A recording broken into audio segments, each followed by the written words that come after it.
بسم اللہ الرحمن الرحیم۔ السلام علیکم ورحمۃ اللہ۔ تمام دختران اسلام کو عقیدہ ختم نبوت کورس میں خوش آمدید۔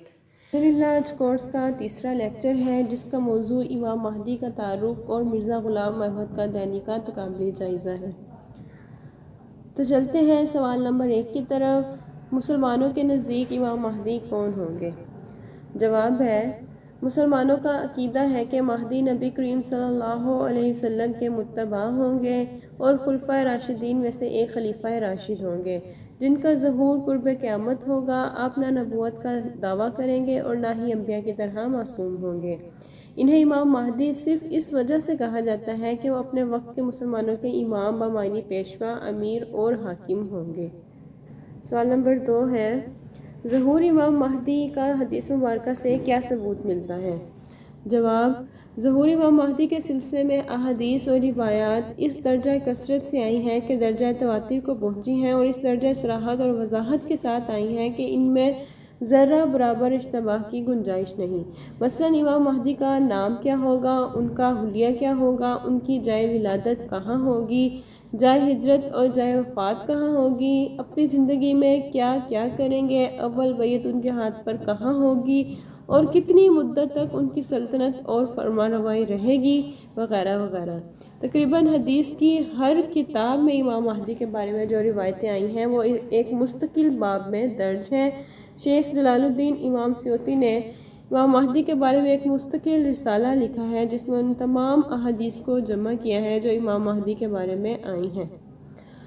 نیز العرف الوردی فی اخبار المہدی سے چند احادیث یہاں پیش کی جاتی ہیں۔ نمبر 1 حدیث مبارکہ میں ہے کہ آن حضرت صلی اللہ علیہ وسلم نے ارشاد فرمایا کہ دنیا اس وقت تک قائم نہ ہوگی جب تک میرے اہل بیت میں ایک شخص عرب کا مالک نہ ہو جائے، اس کا نام میرے نام پر اور اس کے باپ کا نام میرے باپ کے نام کا ہوگا۔ حدیث نمبر 2 حدیث میں ہے کہ اس کے ہاتھ پر بیعت مکہ معظمہ میں مقام ابراہیمی اور حجرہ اسود کے درمیان ہوگی۔ حدیث نمبر 3 حدیث میں ہے کہ جب امام مہدی مدینہ سے مکہ آئیں گے تو لوگ ان کو پہچان کر ان کی بیعت کریں گے اور انہیں اپنا بادشاہ مانیں گے، اور اس وقت غیب سے یہ آواز آئے گی، ھذا خلیفۃ اللہ المہدی فاسمعوا لہ واطیعوا۔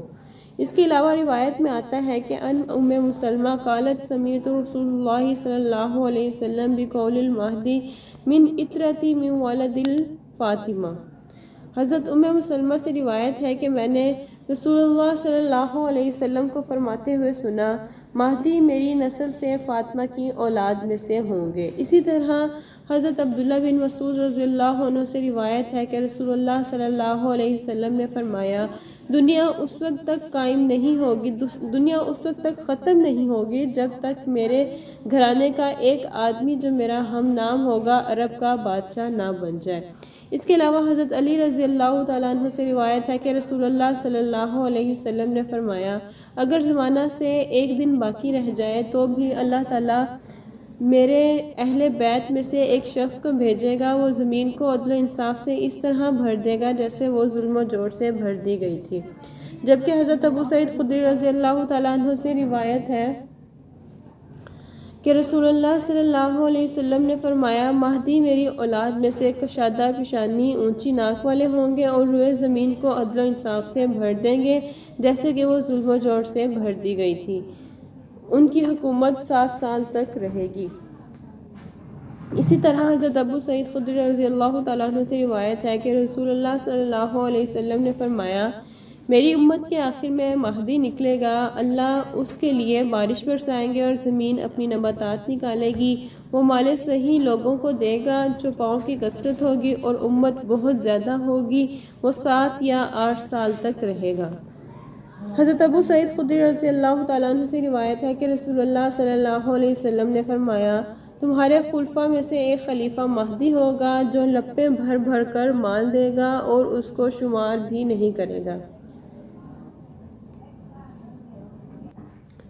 حضرت جابر بن عبداللہ رضی اللہ تعالیٰ عنہ بیان کرتے ہیں کہ میں نے رسول اللہ صلی اللہ علیہ وسلم کو فرماتے ہوئے سنا کہ میری امت کا ایک گروہ مسلسل حق پر رہتے ہوئے لڑتا رہے گا، وہ قیامت کے دن تک جس بھی معرکے میں ہوں گے غالب رہیں گے۔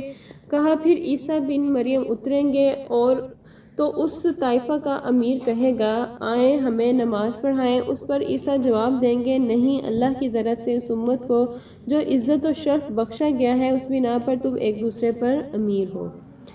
حضرت سلمہ رضی اللہ تعالیٰ عنہ سے روایت ہے کہ رسول اللہ صلی اللہ علیہ وسلم نے فرمایا ایک خلیفہ کی موت کے وقت اختلاف ہوگا تو اہل مدینہ میں سے ایک شخص مکہ کی طرف بھاگتے ہوئے نکلے گا، اہل مکہ میں سے کچھ لوگ اس کے پاس آئیں گے اور اس کو امامت کے لیے پیش کریں گے، اسے یہ پسند نہ ہوگا، پھر حجر اسود اور مقام ابراہیمی کے درمیان لوگ اس سے بیعت کریں گے اور شام کی جانب سے ایک لشکر اس کی طرف بھیجا جائے گا تو مکہ اور مدینہ کے درمیان مقام بیضاء میں وہ سب کے سب دھنسا دیے جائیں گے۔ جب لوگ اس صورتحال کو دیکھیں گے تو شام کے افضال اور اہل عراق کی جماعتیں اس کے پاس آئیں گی، حجر اسود اور مقام ابراہیم کے درمیان اس سے بیعت کریں گی۔ اس کے بعد ایک شخص قریش میں سے اٹھے گا جس کا ننہال بنی کلب میں ہوگا، جو ایک لشکر ان کی طرف بھیجے گا وہ اس پر غالب آئیں گے، یہی کلب کا لشکر ہوگا اور نامراد رہے گا۔ وہ شخص جو کلب کے مال غنیمت میں حاضر نہ رہے وہ مال غنیمت تقسیم کرے گا اور لوگوں میں ان کے نبی کی سنت کو اجاگر کرے گا اور اسلام اپنی گردن زمین میں دے ڈالے گا۔ وہ 7 سال تک حکمرانی کرے گا، پھر وفات پا جائے گا اور مسلمان اس کی نماز جنازہ پڑھائیں گے۔ اب شروع کرتے ہیں سوال نمبر 3۔ احادیث مبارکہ کے مطابق امام مہدی کا نام و نسب، حلیہ مبارک، نیز یہ بتائیں کہ مسلمان انہیں کیسے اور کب پہچانیں گے۔ جواب: احادیث مبارکہ سے حضرت امام مہدی کے بارے میں یہ تمام باتیں معلوم ہوئی ہیں کہ امام مہدی کا نام محمد ہوگا، امام مہدی کے والد کا نام عبداللہ ہوگا، امام مہدی سعادات میں سے ہوں گے، امام مہدی بیت اللہ کا طواف کر رہے ہوں گے جب ان کو پہچان کر ان کی بیعت کی جائے گی، امام مہدی حاکم یعنی بادشاہ ہوں گے، امام مہدی زمین کو عدل و انصاف سے بھر دیں گے، امام مہدی کی حکومت 7 یا 9 سال ہوگی، امام مہدی کے وقت میں سیدنا عیسیٰ علیہ السلام کا آسمان سے نزول ہوگا، امام مہدی ہونے کا دعویٰ نہیں کریں گے، امام مہدی سیدنا عیسیٰ علیہ السلام کے نزول کے کچھ عرصہ بعد وفات پائیں گے۔ بہنوں، یہ تو تھا امام مہدی کا مختصر تعارف۔ اب ہم آپ کو موجودہ دور کے فتنہ مرزائیت کی فریب کاریوں سے آگاہ کرتے ہیں، کیونکہ یہ بات بھی روز روشن کی طرح عیاں ہے کہ جب تک دشمن کی پہچان نہ کی جائے تب تک اس سے مقابلہ ناممکن ہے، لہٰذا ضروری ہے کہ اس بات کو جانا جائے کہ مرزا غلام احمد قادیانی کے مختلف جھوٹے دعووں میں سے ایک جھوٹا دعویٰ امام مہدی ہونے کا بھی تھا اور اس کے پیروکار یعنی مرزائیوں کی جماعت ابھی بھی اس کو مہدی مانتی ہے، جبکہ اسلام میں امام مہدی ایک ایسی ذات و شخصیت کا تصور ہے جن کا ظہور قیامت کے قریب زمانہ میں ہوگا اور وہ اپنے زمانہ میں دشمنان اسلام کے مد مقابل ہوں گے، دجال اور اس کی فوجوں سے مقابلہ کریں گے۔ گویا امام مہدی کے ظہور سے دنیا کے حالات میں زلزلہ پیدا ہو جائے گا۔ اس کے برخلاف قادیانی فرقہ کے امام مہدی ہونے کا مطلب یہ ہے کہ کوئی خون و خرابہ نہ ہو، جنگ اور جہاد کے حالات نہ رہیں، وقت کے ظالم و جابر حکومتوں کی غلامی اور چاپلوسی قادیانی فرقہ کے خود ساختہ امام مہدی کی خوبی و خصوصیت رہی۔ شاعر مشرق علامہ محمد اقبال ایسے مہدی کذاب کے مقابلے میں مہدی برحق کی ضرورت یوں بیان کرتے ہیں کہ دنیا کو ہے اس مہدی برحق کی ضرورت، دنیا کو ہے اس مہدی برحق کی ضرورت، ہو جس کی نگاہ زلزلہ عالم افکار۔ اب آپ کو قادیانی کے لٹریچر یعنی مستند کتب سے ان کا اصلی چہرہ دکھاتے ہیں، جس میں مرزا غلام احمد قادیانی نے نہ صرف مہدی ہونے کا دعویٰ کیا ہے بلکہ دین اسلام پر ملمہ سازی کی ناپاک جسارت بھی کی ہے۔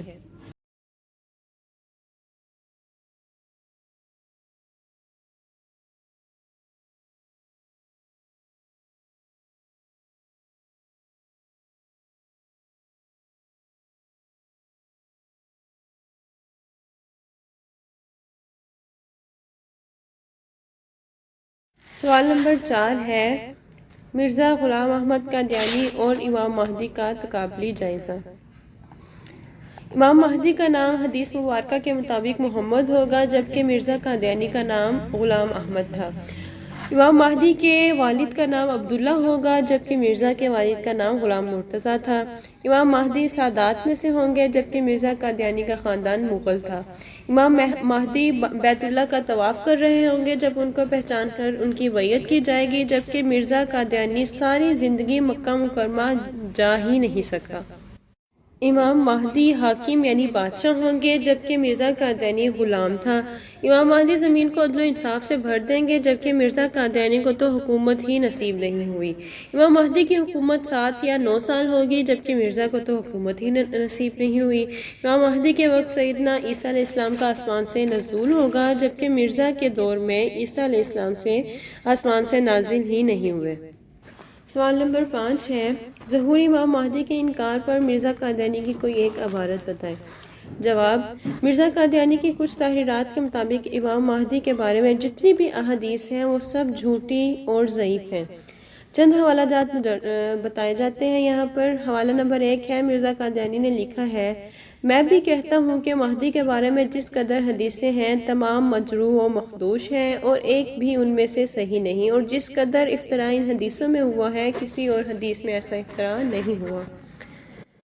اس کا حوالہ ہے روحانی خزائن جلد نمبر 21 صفحہ نمبر 365، ضمیمہ براہین احمدیہ حصہ پنجم صفحہ 185۔ حوالہ نمبر 2 ہے، مہدی کی حدیثوں کا یہ حال ہے کہ کوئی بھی جرح سے خالی نہیں، کسی کو صحیح حدیث نہیں کہہ سکتے۔ حوالہ ہے روحانی خزائن جلد نمبر 2 صفحہ نمبر 217۔ حوالہ نمبر 3 ہے، اہل سنت کا مذہب ہے کہ امام مہدی فوت ہو گئے ہیں اور آخری زمانہ میں انہی کے نام پر ایک اور امام پیدا ہوگا، لیکن محققین کے نزدیک مہدی کا آنا کوئی یقینی امر نہیں۔ روحانی خزائن جلد نمبر 3 صفحہ نمبر 344۔ حوالہ نمبر 4، اور سچ یہ ہے کہ بنی فاطمہ میں سے کوئی مہدی آنے والا نہیں، اور ایسی تمام حدیثیں موضوع بے اصل اور بناوٹی ہیں۔ حوالہ نمبر 5، مسلمانوں کے قدیم فرقوں کو ایک مہدی کا انتظار ہے جو فاطمہ مادر حسین کی اولاد میں سے ہوگا، اور نیز ایسے مسیح کا بھی انتظار ہے جو اس مہدی سے مل کر مخالفان اسلام سے لڑائیاں کرے گا، مگر میں نے اس بات پر زور دیا ہے کہ یہ سب خیالات لغو اور باطل ہیں۔ حوالہ روحانی خزائن جلد 14 صفحہ نمبر 193۔ حوالہ نمبر 6، میں کہتا ہوں کہ مہدی کی خبریں ذوف سے خالی نہیں ہیں کیونکہ امامین حدیث یعنی بخاری اور مسلم نے ان کو نہیں لیا۔ حوالہ روحانی خزائن جلد 3 صفحہ نمبر 406۔ بہنوں، اس ساری بحث کا خلاصہ یہ ہے کہ ظہور امام مہدی کا مقصد دین اسلام کی اشاعت اور مخالفین اسلام کی تردید ہے، جبکہ مرزا غلام احمد قادیانی اور قادیانی نوازوں نے جہاد کو حرام قرار دیتے ہوئے ہمیشہ دشمنان اسلام کا ساتھ دیا اور عرصہ دراز سے سادہ لوگ مسلمانوں اور خصوصاً نوجوان نسل کو بہراہ روی کا شکار کیے رکھا۔ لہٰذا ہمیں بھرپور کاوش سے اس فتنے کا ڈٹ کر مقابلہ کرنا ہوگا انشاءاللہ، کیونکہ اس حکم پر بذات خود تاجدار خاتم الانبیاء صلی اللہ علیہ وسلم نے فاتح قادیانیت سیدنا پیر مہر علی شاہ قدس السرح کو عالم رویا میں مامور فرمایا تھا کہ اے مہر علی، تم دیکھتے نہیں کہ یہ شخص میری احادیث کو تاویل کی کینچی سے کاٹ رہا ہے اور تم خاموش بیٹھے ہو؟ تو بہنوں، ہمیں بھی قادیانی فتنے کو نظر انداز کر کے ہاتھ پر ہاتھ دھرے نہیں بیٹھنا بلکہ اس کے خلاف خود کو تیار کرنا ہے۔ اسی کے ساتھ ہمارے کورس کے تیسرے لیکچر کا اختتام ہوا۔ اللہ ہمیں تحفظ ناموس رسالت کی پاسبانی کرنے والا بنائے، آمین۔ وآخر الدعوانا ان الحمد للہ رب العالمین۔